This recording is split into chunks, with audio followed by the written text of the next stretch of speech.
नमो अरिहन्ताणं नमो सिद्धाणं नमो आयर्याणं नमो उवध्यायाणं नमो लोये सव्वसावणं तीन भुवन में सा वीतराग विज्ञानता शिव स्वरूप शिव का नमः त्रियोग संहारिके।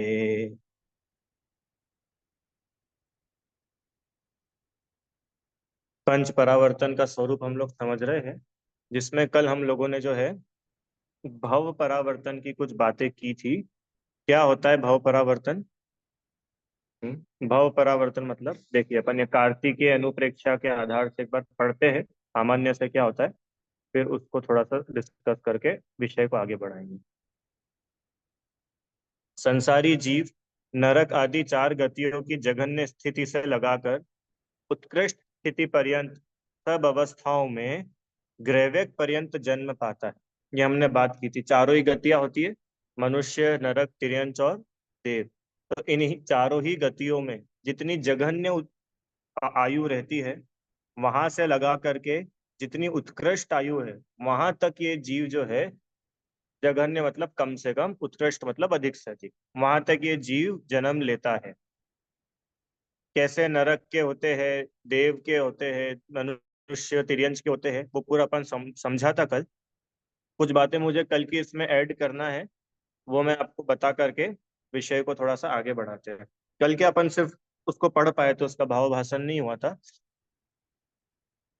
देखिए, देव भव परावर्तन किसको बोलते हैं? देव भव परावर्तन कि देवों की कम से कम आयु होती है 10,000 वर्ष, बराबर। तो 10,000 वर्षों में जितने समय होते हैं, उतनी बार तो ये जीव देव बने क्रम से।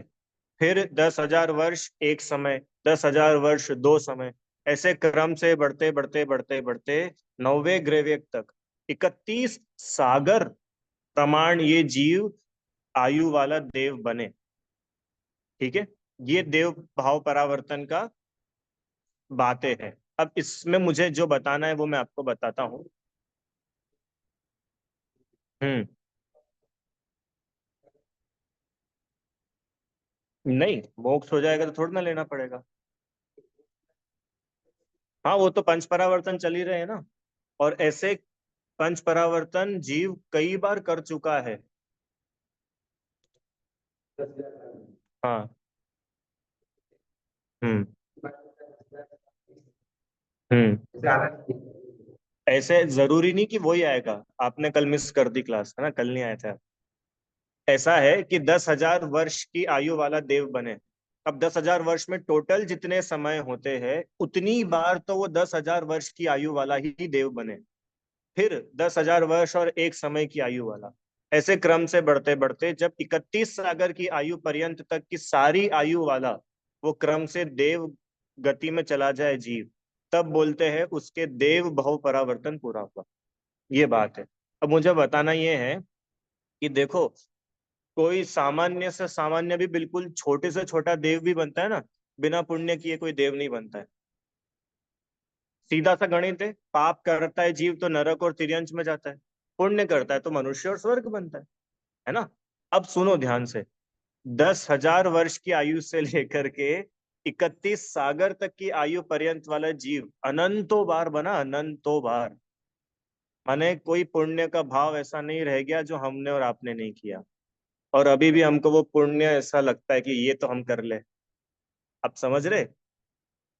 अभी आज मैं आपको यही बताना चाहता हूं कि जो हमने अनादिकाल से नहीं किया, जो आत्मा को नहीं जाना, जिसकी वजह से ये चतुर्गति भ्रमण चल रहा है, वो काम इकलौता नहीं किया। बाकी ऐसा एक काम नहीं जो हमने और आपने कभी नहीं किया। भी भाव परावर्तन पढ़ेंगे ना तो स्पष्ट होगा। और आगे एक और फैक्ट आपको बताता हूँ। 16 स्वर्ग, 16 स्वर्ग के ऊपर 9 ग्रह। तो आपको पता है 16 स्वर्ग के ऊपर कौन जाता है? देखो, अपन ऐसा देखते सारे तिर्यंच जो है, तिर्यंच मर करके देव बन सकते कि नहीं? बन सकते। पंचेंद्रीय जीव जो है वो मर करके तिर्यंच देव बन सकता है। पंचेंद्रीय मनुष्य भी मर करके देव बन सकता है। अच्छा, नारकी मर करके देव बन सकता है क्या डायरेक्ट? नहीं बन सकता।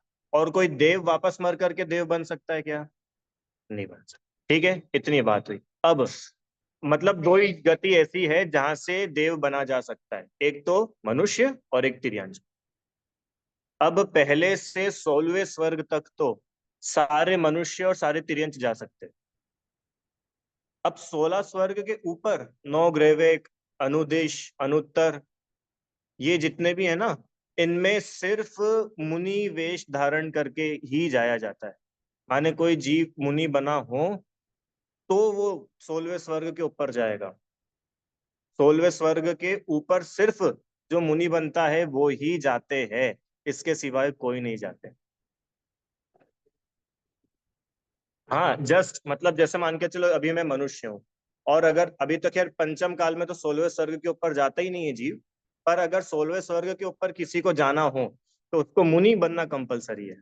बिना मुनि बने 16वें स्वर्ग के ऊपर जाता ही नहीं है। अब जो बात बताने की है वो सुनिएगा। क्या बोला था परावर्तन में? 31 सागर तक की आयु, नौवे ग्रेविक की उत्कृष्ट आयु, वहां तक ये जीव अनंत बार जा चुका है। इसका मतलब समझे अंकल जी? बिना मुनि बने ग्रेविक में नहीं जाया जाता। माने हम और आप अनंतो अनंतो बार मुनि बन चुके हैं, ये बता रहे। और पता है कैसे मुनि? ईमानदार मुनि। अगर ईमानदार नहीं हो तो वो वे मुनि तो दुर्गति में चले जाते, निगोद चले जाते। ईमानदार मतलब सारे मूल गुणों का बिल्कुल व्यवस्थित पालन करना, किसी भी क्रिया में कोई कमी नहीं करना, सारी चीजें बिल्कुल टाइम पर करना, देख करके आहार लेना, और जितनी मतलब मुनिराज के योग्य करने के कार्य है वे सारे के सारे जो बहुत 100% ईमानदारी से करे, वो जीव जाते हैं ग्रेवेक में। और ऊपर ऊपर, और यहाँ ये बता रहे हैं कि हम और आप अनंतों बार ग्रेवेक में जा चुके हैं। तो ऐसी क्या कमी रह गई होगी अपन मुनि बन गए और अपना मोक्ष नहीं हुआ?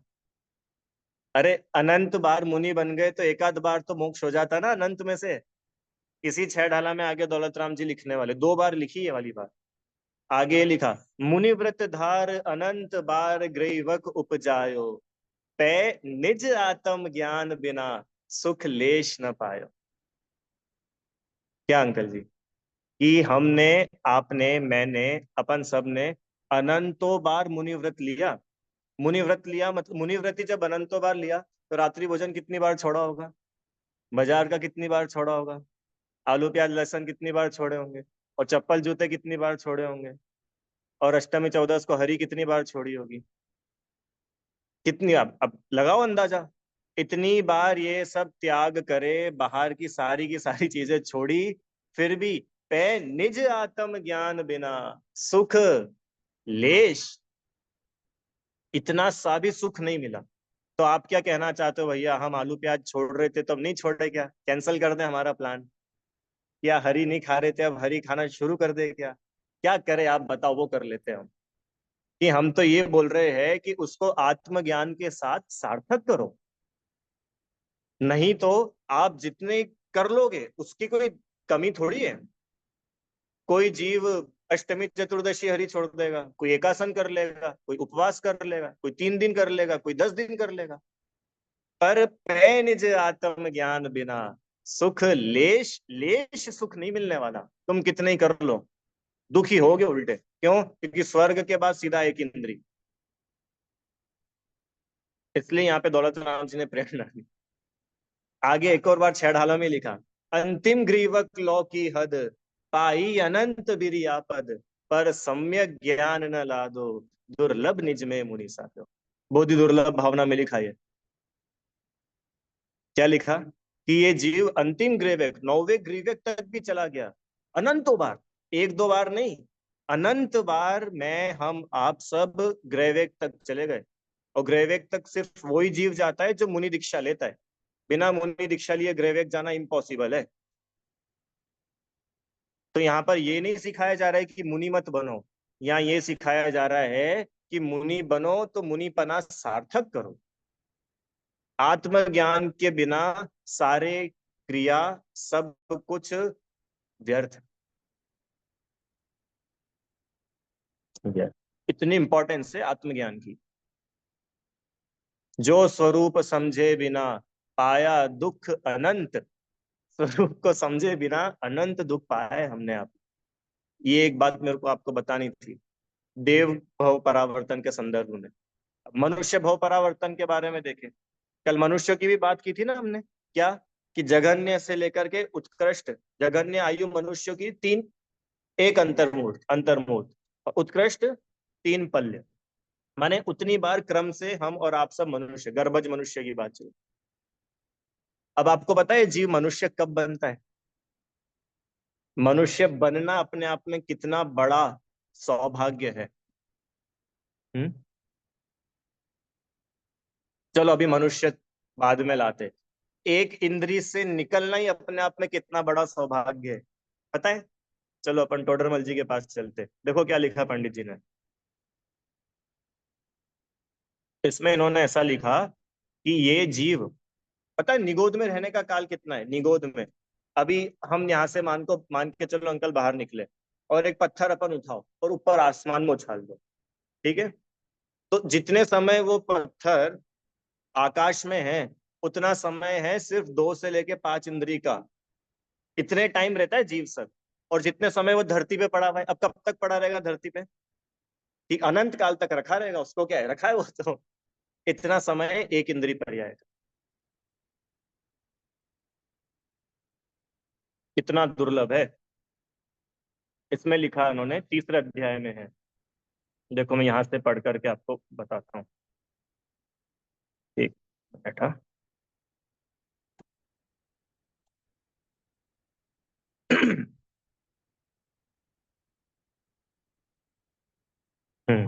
पेज 60। हाँ हाँ, अभी मनुष्य पर आएगा तो पढ़ेंगे, देखो क्या लिखा है। इस संसार में बहुत काल तक तो एक इंद्रिय पर्याय में ही बीतता है, इसलिए अनादि से तो नित्य निगोद में रहना होता है।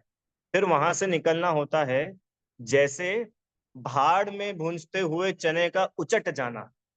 उदाहरण दिया कि जैसे चने वगैरह भाड़ में भूंजते हैं और उसमें से एक आध कोई सा भी उचट जाए, अनंता अनंत। अभी यहाँ पे पूरे चौराहों पर बैनर लग जाते कि साहब हमारे बच्चे का, हमारी कोचिंग के बच्चे का 10 लाख बच्चों ने परीक्षा दी और ऑल इंडिया रैंक 1 आया, हमारे एलन का बच्चा। क्यों? पूरा इंदौर सज जाता है, 10 लाख बच्चों में वो नंबर 1 आया। अब आप बोलो, आप और हम कितने भाग्यशाली, अनंता अनंत में से उन 608 में अपना नंबर आया है। जो अपन वो क्योंकि 608 जीव ही निकलते निगोद में से 6 महीने 8 समय में। और कितने जीव है निगोद में? अनंता अनंत जीव में से 608 निकलते सिर्फ, और उनमें से अपन लोग हैं। अब देखो आगे, इस प्रकार वहां से निकलकर अन्य पर्याय धारण करे तो त्रस में तो थोड़े ही काल रहता है और एक इंद्री में बहुत काल रहता है। अब एक इंद्री क्या होता है? एक इंद्री मतलब निगोद तो है ही, इसके अलावा पृथ्वी का एक, जल का एक, अग्नि का एक, वायु का एक, वनस्पति, ये सब एक इंद्री है ना। तो देखो अब, एक इंद्री दशा कोई जीव मान के चलो एक इंद्री बना, तो वो उत्कृष्ट मैक्सिमम कितने टाइम तक एक इंद्री ही रह सकता है? चाहे पृथ्वी का एक हो जाए, वहां से मर के जल का एक हो जाए, वायु का एक हो जाए, वनस्पति हो जाए। उत्कृष्ट काल है असंख्यात कल्प काल। एक कल्प काल मतलब 20 कोड़ा कोड़ी सागर। और असंख्यात कल्प काल तक ये जीव दो इंद्री ना बने। पृथ्वी जल अग्नि वायु, पृथ्वी जल अग्नि वनस्पति वायु, पृथ्वी जल अग्नि, इनमें ही इधर उधर होता रहे। कल हमने उत्कृष्ट आयु देखी थी, पृथ्वी का एक की कितनी, जल का एक की कितनी, याद है ना, वो चार्ट देखा था। अब आप सोचो असंख्यात कल्प काल तक तो दो इंद्री में जा ही नहीं, तीन इंद्री में जा ही नहीं, चार पांच का तो सवाल ही नहीं, एक इंद्री में। और असंख्यात कल्प काल के बाद में, पृथ्वी जल अग्नि वायु के बाद में अगर निगोद में चला जाए, इतर निगोद में, तो उसके बाद कि 2.5 पुद्गल परावर्तन काल जीव निगोद से बाहर ना निकले। 2.5 पुद्गल परावर्तन मतलब समझ में आया? क्यों? एक पुद्गल परावर्तन में होता है अनंत काल। एक पुद्गल परावर्तन में कर्म और नो कर्म था।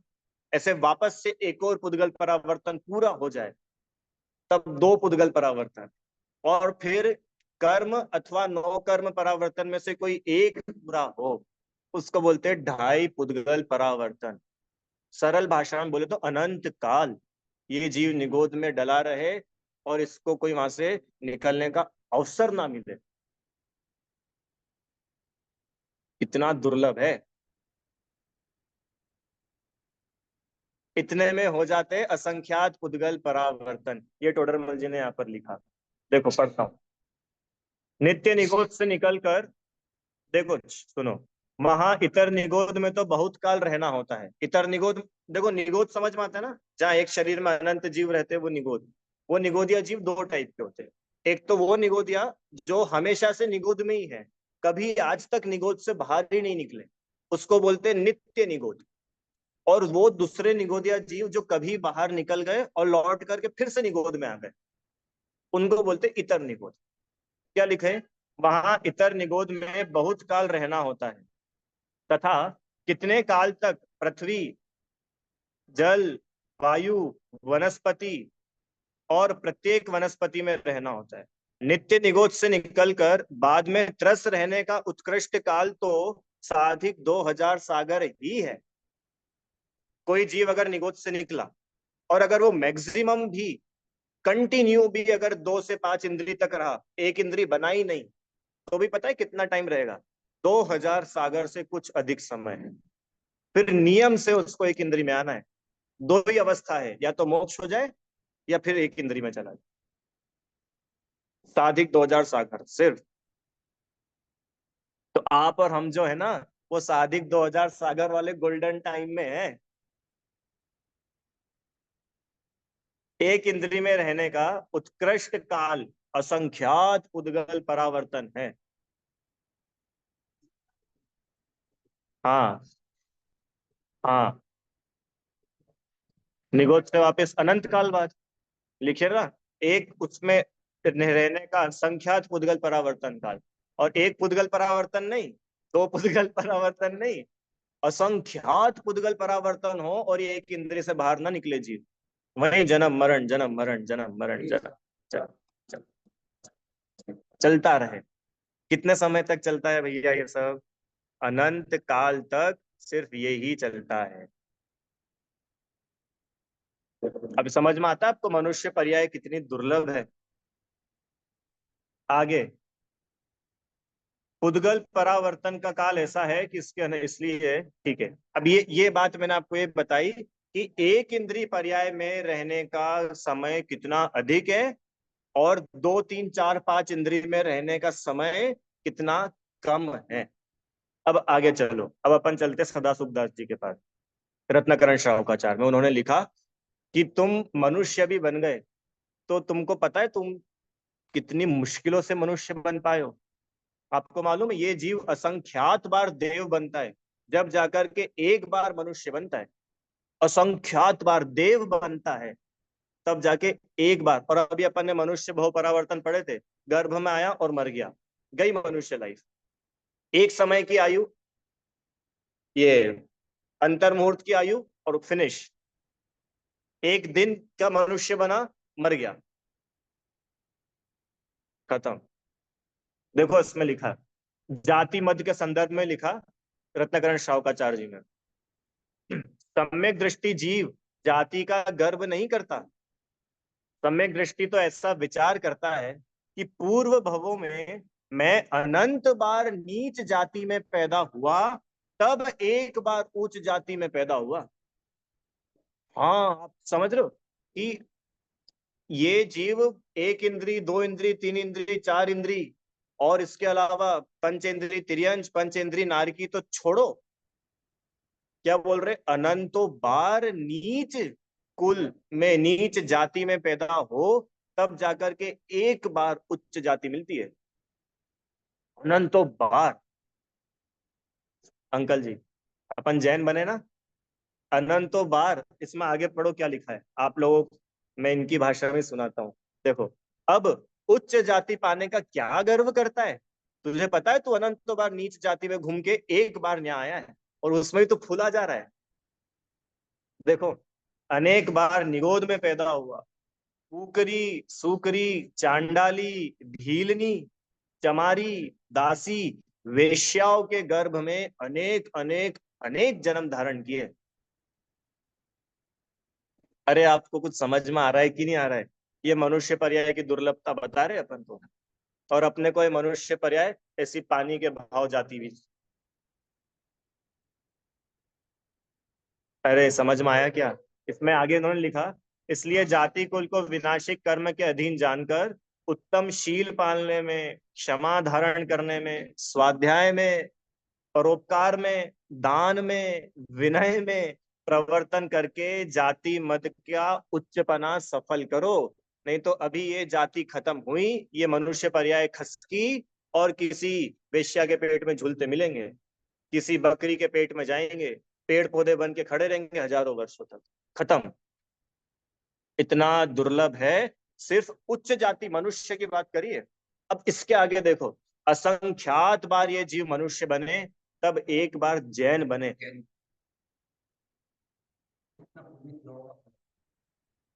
कि जैन बने। अब और आगे चले, और आगे लेके चलूं आपको। ये जीव असंख्यातों बार जैन बने, तब उसको एक बार जिनवाणी मिले।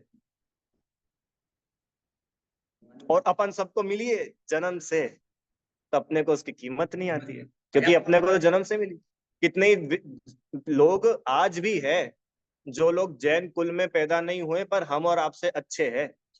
उस दिन वो भैया नहीं आए थे क्षमा वाणी पर अपनी, वो बाय बर्थ जैन नहीं है, पर हम और आपसे अच्छा आचरण है उनका, हम और आपसे अच्छी श्रद्धा है, हम और आपसे अच्छा स्वाध्याय है।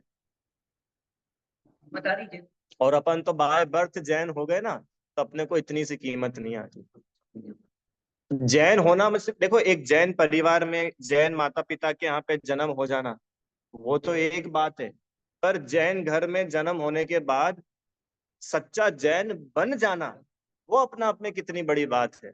सब लोग अपने अपने से पूछो ईमानदारी से, हम कितने परसेंट जैन है? कितने? सोचो। ये मनुष्य भाव परावर्तन चल रहा है। और मनुष्य भाव परावर्तन कब पूरा होता है? जब अनंत काल परावर्तन पूरे होते तब जाकर के एक भाव परावर्तन। और वो पूरा पीछे का तो लगाते ही जाना, आप कितनी दुर्लभता है। भगवती आराधना में मनुष्य पर्याय की दुर्लभता बताई। पता है उसमें क्या लिखा? 2 लाख योजन बड़ा लवण समुद्र। अंकल, वो लवण समुद्र के, आप एक घास का तिनका निकालो, उस घास के तिनके के 2 टुकड़े करो। सुनना ध्यान से। अब लवण समुद्र के एक कोने से वो घास का तिनका छोड़ो, और 2 लाख योजन दूर इस दूसरे कोने से वो घास का तिनका छोड़ो। अब वो दोनों तिनके मिल जाना तो फिर भी सरल है, और मनुष्य बनना दुर्लभ है। वीतरागी आचार्यों के शब्द है, जिनके सत्य महाव्रत है। लवण समुद्र तो छोड़ो, घर जाकर के एक बाल्टी में डाल देना 2 चीजें, और वो कितनी देर में मिलेगी बताना। एक घास का टुकड़ा लेना, और करना कल घर पे जाके, अभी कर लेना घर जाके, उसमें क्या है। एक बर्तन में, बाल्टी में, तपेली परात में पानी लेना, रुचि आंटी, और इधर एक तरफ उसको छोड़ना, और इधर दूसरी तरफ एक चीज छोड़ना, और वो दोनों कितनी देर में मिल जाएंगे ये देखना। और अभी तो अपन ने इतना सा बर्तन लिया है, 2 लाख योजन विस्तार वाला लवण समुद्र, और उसमें जाकर के वो मिल जाए। कितना दुर्लभ, इतनी दुर्लभता से अपन लोग मनुष्य बने, और फिर भी मनुष्य पर्याय अपन पता है काय में निकाल देते हैं। मैं छोटा और ये बड़ा, मैं जैन और ये अजैन, मैं उच्च और ये भंगी, ये चमार। इसमें ये मनुष्य पर्याय खत्म हो जाती है, और अपने को समझ नहीं आता कितनी दुर्लभ पर्याय अपने को मिली, और अपन ऐसे बहादुर। तो पता है ये मनुष्य भाव मिला क्यों अपने को? हाँ, काय के लिए मिला? भव का अभाव करने के लिए। हम और आप जो ये पंच परावर्तन चल रहे हैं, ये इकलौती मनुष्य गति ऐसी है जहां इस पंच परावर्तन पर आप पूर्ण विराम लगा सकते हैं। यहाँ सम्यक्त्व भी है, यहाँ चारित्र भी है, और यहीं से मोक्ष भी है। इसलिए भैया देखो, बाकी दुनियादारी तो चलती रहेगी और चलती आई है, और अपन नहीं भी रहेंगे तो भी चलेगी, कुछ दम नहीं है। पर अगर अपन ने अपने आत्म कल्याण में बिल्कुल भी ईमानदारी नहीं रखी, तो ये दुर्लभ मनुष्य भव ये चला जाएगा। इसके लिए पंच परावर्तन पढ़ा रहे, सिर्फ ज्ञान बौद्धिक विकास के लिए नहीं कि हमको भी आ जाएगा तो अगली बार हम पढ़ा देंगे। अपने को कीमत समझ में आनी चाहिए कि कितनी कठिनाई से अपन यहाँ तक पहुंच पाए। और अपन तो सिर्फ शब्दों में बोल देते अनंत। एक बार अनंत की भाव वासना करके देखिए, अनंत कितना बड़ा होता है। अरे अनंत छोड़ो, जो व्यक्ति बिस्तर पे लेटा है ना, उसके लिए 1 घंटा काटना मुश्किल होता है, एक दिन। और जो जीवन भर बिस्तर पे हो जाए तो उसकी दशा देखो कैसी हो जाती है। अनंत काल जिसको संसार में भटकना है, कैसा दुख है, महाकष्ट है, जिसका अंत ही नहीं है, ऐसा आनंद। ठीक है, समझ में आया क्या? दौलत राम जी ने लिखा 6 डाला में, यह मानुष पर्याय ये सुकुल सुनी वो जिनवाणी, यह विधि गए न मिले सुमणि जो उदधि समानी। उदधि मतलब समुद्र। एक बड़े समुद्र में कोई मणि, तिनका, हीरा गिर जाए, तब उसको ढूंढ के लाओ वापस। इतना विशाल समुद्र होता है और उसमें से उसको ढूंढ के लाओ, इतना दुर्लभ है। ऐसे ही इस बार अगर ये मनुष्य पर्याय चली गई, तो अब मिलना बहुत दुर्लभ। अनंतो बार, अब मिल भी गई तो अनंतो बार नीच होगा, तब जाके एक बार उच्च कुल मिलेगा। आपको क्या लगता है ये मनुष्य है सब जो सिग्नल पे भीख मांग रहे हैं ना, वो आपकी कांच कार की खिड़की खटखटा के, वो मनुष्य है? अनंतो बार में उसको अवसर मिला है मनुष्य होने का, और उसकी पर्याय ऐसे ही जारी है। वे मनुष्य है जो अफ्रीका के जंगल में जिंगा लाला कर रहे हैं, आदिवासी। वे मनुष्य पर्याय अपनी ऐसे ही जारी हुई थी। सोचो हम और आप कितने भाग्यशाली कि अपने को मिला।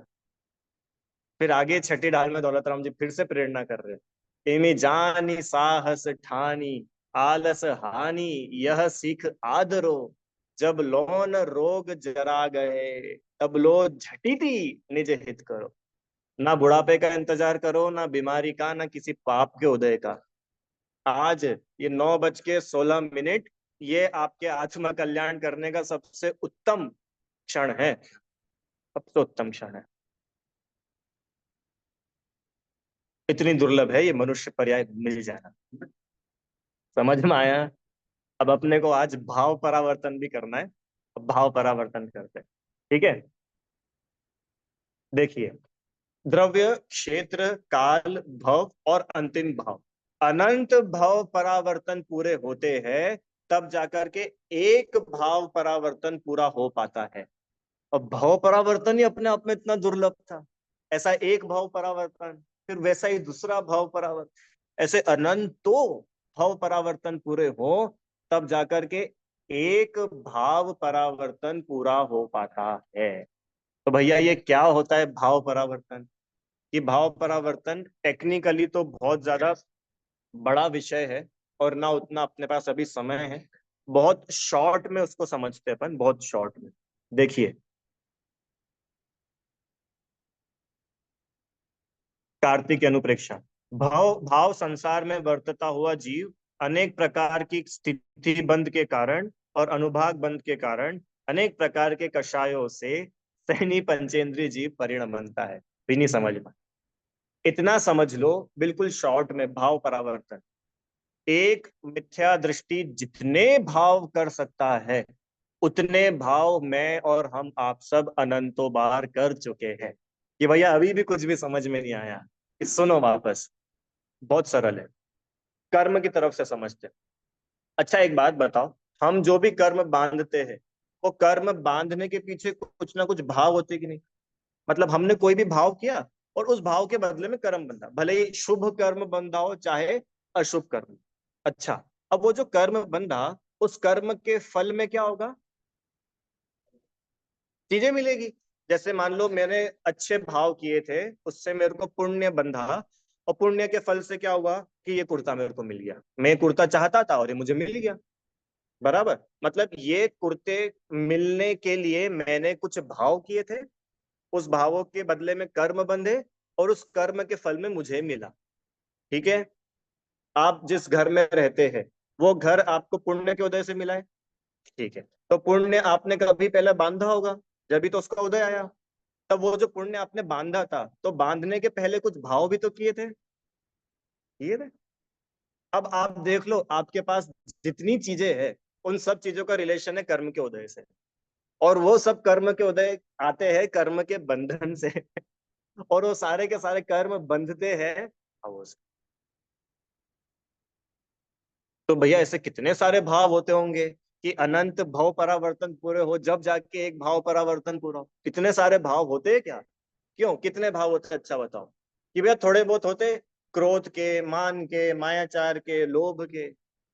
आप लोग गिना सकते हो कुछ कुछ उंगलियों पे कि नहीं? अच्छा मुझे बताओ, अभी पिछले पौन घंटे से, आधी घंटे से हम लोग यहाँ मंदिर में हैं, तो आपको क्या लग रहा है अपन कंटिन्यू पुण्य के ही भाव, शुभ भाव ही कर रहे हैं क्या? क्यों?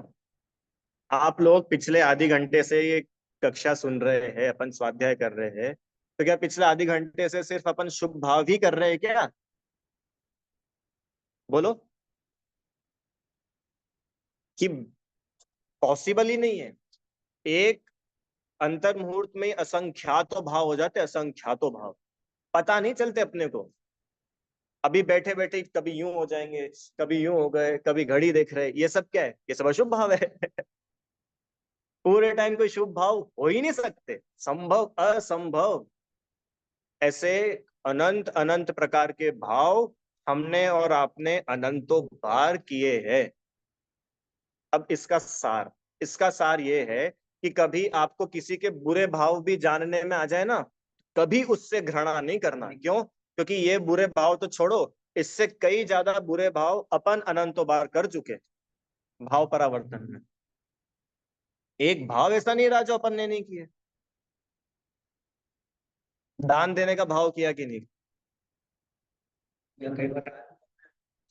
हाँ, वे बोल रहे दान देने का भाव तो सुनो।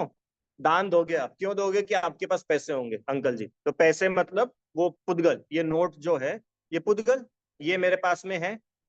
ये जो नोट है ना, आपको बताऊं आज किस्मत से नोट है जेब में, चलो। ये जो नोट है, ये सेम नोट, इसी कलर का, इतनी ही साइज का, अनंतों बार मैंने ग्रहण किया है।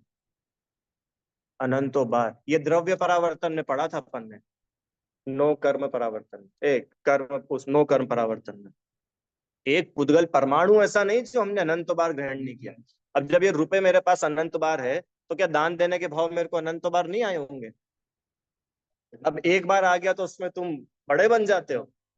ये भाव परावर्तन, ये अभिमान तोड़ता है कि कभी बुरे भाव किसी के जानो, उससे ग्लानि नहीं करना, और अच्छे भाव अपने भी जान लो तो अभिमान नहीं करना, क्योंकि ऐसे अच्छे भाव अनंतो बार कर लिए।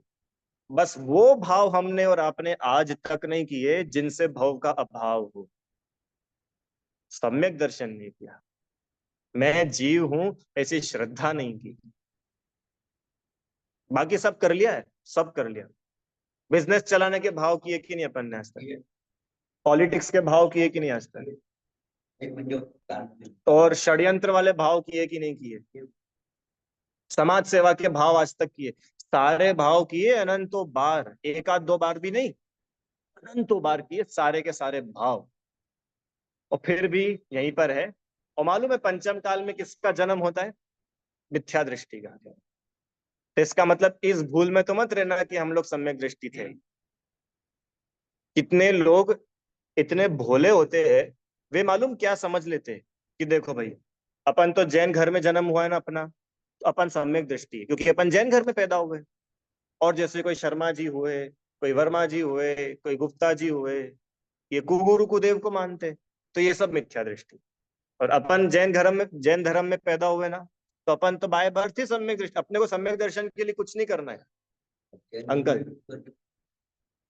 कि भैया अरे सुनो, जैन धर्म में होकर के भी तुम चाहे कुगुरु कुदेव को ना मानो, उसके बाद भी अगर तुम आत्मा को नहीं मानोगे तो तुम मिथ्या दृष्टि ही हो। अरे आप अपनी बात कर रहे हो, थोड़ी देर पहले अपन ने मुनिराज की बात की। अनंत बार मुनि होकर के जीव ग्रैविक में जाता है, तो मिथ्यात्व के फल में ही तो जाता है, क्योंकि मिथ्या दृष्टि जीव ही जाता है ग्रैविक में, सम्यक दृष्टि तो ऊपर जाता है अनुदेश और अनुत्तर में। समझ में आया क्या? ऐसा एक भी भाव बाकी नहीं रहा जो हमने और आपने अनंत बार नहीं किए हो। इसलिए किसी भाव को देख जान करके घृणा भी नहीं करना, और किसी भाव को देख जान करके ग्लानि भी नहीं करना। जो उन भावों के पार, ये ऐसा आत्मा है जो मोह राग द्वेष से भी अतीत है। मोह राग द्वेष जिसका स्वभाव नहीं है, उस आत्मा की श्रद्धा करना, और उस आत्मा की श्रद्धा पूर्वक ही इस पर्याय में भी ये जो मोह राग द्वेष है वे जाएंगे। अगर आत्मा की श्रद्धा नहीं, मैं जीव हूं ऐसी श्रद्धा नहीं है, आप कितना ही कर लो, मोह राग द्वेष हिलेंगे भी नहीं, जाना तो दूर की बात। ये वन एंड ओनली रास्ता है सुखी होने का। शुरुआत की थी 6 डाला की, ये त्रिभुवन में जीव अनंत, सुख चाहे दुख ते भय। तो अगर ईमानदारी से आप दुखों से डरते हैं और सुखी होना चाहते हैं, तो अपने स्वरूप को पहचानिए, क्योंकि भूल आपको भ्रमतवादी। जीव अपने स्वरूप को भूल करके ही चारों गतियां भटकता है। और कैसा है अपना स्वरूप, कैसा होता है ये मिथ्यात्व, ये आगे दूसरी ढाल से बहुत स्पष्ट और बहुत व्यवस्थित रूप से दौलत राम जी अपने को बताएंगे। अभी आज यहाँ पंच परावर्तन के विषय के साथ ये पहली ढाल पूरी हुई है। कल इसकी पहली ढाल की परीक्षा है, ऑनलाइन है।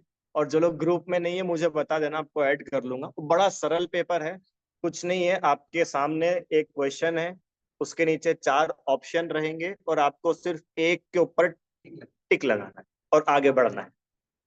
कुछ लिखना नहीं है, कुछ लंबे आंसर नहीं है, सिर्फ 4 ऑप्शन में से एक को चूज करना है। ठीक है, ऐसा सरल पेपर रहेगा वो। तो वो लिंक में कल सुबह आपको डाल दूंगा, तो आप लोग उसकी तैयारी करके परीक्षा देखो सब लोग देना। उससे अपने को ये पता चलेगा कि अपनी कितनी तैयारी हुई, कितना विषय अपने को समझ में आया। फर्स्ट सेकंड आप में से कोई छोटा बच्चा तो है नहीं कि जिसको फर्स्ट आने की होड़ हो, मैं फर्स्ट आऊंगा। अपने को बस इतना पता चल जाएगा कि भाई हमने कितना अच्छे से पढ़ा, विषय अपने को कितना समझ में। ठीक है, तो इस लिए अपन एग्जाम रख रहे हैं, और फिर परसों सोमवार से दूसरी ढाल शुरू करेंगे। ठीक है, लगभग 22-23 कक्षाएं तो पहली ढाल की हो गई, दूसरी ढाल अपन सोमवार से शुरू। अब कोई प्रश्न हो किसी को तो आप लोग पूछो 3 मिनट में। मिथ्या दृष्टि माने जिसकी सच्ची समझ नहीं है, जिसकी समझ में ही मिथ्यात्व है, जिसने जो वस्तु जैसी है उसको वैसा नहीं मान रखा। और सरल करें, मैं जीव हूं और मैं अपने को जीव ना मान करके लड़का मान रहा हूं, ये मैं मिथ्या दृष्टि हूं। शरीर कोई नहीं मानता है, लड़का मानता है, पति मानता है, पत्नी मानता है, दुकानदार मानता है। शरीर तक भी दृष्टि पहुंच जाए ना तो बहुत कुछ कल्याण हो जाए। अभी तो शरीर ही नहीं मान रहा है। अभी अपने आप को असमान जाति पर्याय के भी रिलेटिव्स जो है, संबंधी, उनसे अपना संबंध है। अभी आएगा दूसरी ढाल में स्पष्ट, मैं सुखी दुखी मैं रंग राव मेरे धन ग्रह गोधन आएगा सब। दौलत राम जी ने एक चीज भी नहीं छोड़ी। है ढाला अपने आप में भगवान बनाने के लिए संपूर्ण ग्रंथ है, सार है। ठीक है, हाँ बोलिए क्या प्रश्न है आपका। हम्म। भैया, मेरा क्वेश्चन था, जैसे अपन सॉरी भाव परावर्तन या दोबारा जन्म लेते हैं, तो जैसे इस जन्म में अपन मनुष्य हैं और हमारा बंध नरक आयु का बंधा है, और क्या ऐसा हो सकता है कि नरक आयु का बंध के बीच में हम पुनर्जन्म होना है तो हम वापस से मनुष्य पर्याय आ जाए, और अगर ऐसा है तो फिर हम वो नरक गति के दुख कब भोगेंगे? मतलब एक नहीं बार देखिए, ऐसे। हाँ, एक बार अगर कोई आयु का बंध हो जाता है तो जीव नियम से अगले भाव में उस आयु को प्राप्त करता है। ऐसा नहीं है कि वो स्किप हो जाए और कोई दूसरी मिल जाए। नियम से अगर किसी को नरक आयु का बंध हो गया है तो वो नियम से नरक में जाएगा ही जाएगा। और जैसे बोलते ना अंत समय में भी हुआ, और जैसे मनुष्य का मनुष्य में ही हो गया। तो वो जैसे कई बार नहीं बोलते भैया कि आया कि ये जीव माँ के गर्भ में चला गया, फिर तुरंत ऐसे कहानियों में भी तो वो कैसे तुरंत वैसे ही बंद बनता है। तो इस बीच में उस मनुष्य ने जितने भी पाप किए होंगे वो कब भोगेगा? मतलब वो जो अगली मतलब पर्याय ज्वाइन करेगा तब भोगेगा, कि जब वो नहीं, वापस लग जाएगा? जैसे उसने कर्म बांधे, वो कर्मों की जितनी स्थिति है, स्थिति मतलब वो कर्म कितने समय तक आत्मा में लगे रहेंगे, जैसे ही वो टाइम पीरियड पूरा होगा वैसे ही उसको उसका फल मिल जाएगा। हो सकता है कि जो मैंने इस भाव में कर्म बांधे उसका फल मुझे इसी भाव में मिल जाए, और ऐसा भी हो सकता है कि जो मैंने कर्म इस भाव में बांधे उसका फल मुझे 1 लाख भाव के बाद मिले। वो तो डिपेंड करता है कि वो कर्म आपने कैसा बांधा और वो कर्म कितने समय तक आत्मा के साथ लगा रहे, उसको बोलते हैं स्थिति। स्थिति मतलब स्थिति बंध, माने वो कर्म कितने समय तक आत्मा के साथ संबंधित रहेगा। कर्म बांधा, कर्म आत्मा के साथ रहा, और कर्म फल देके चला गया, तो वो आत्मा के साथ रहने का समय उसका बहुत अलग अलग अलग हो सकता है। ठीक है, चलिए जिनवाणी स्तुति। हे जिनवाणी भारती, तो ही जपू दिन रैन, जो तेरी शरणा गए सो पावे सुख चैन। गा वाणी के ज्ञान से सूझे लोकालो, सो वाणी मस्तक नमो सदा देत हूँ धो।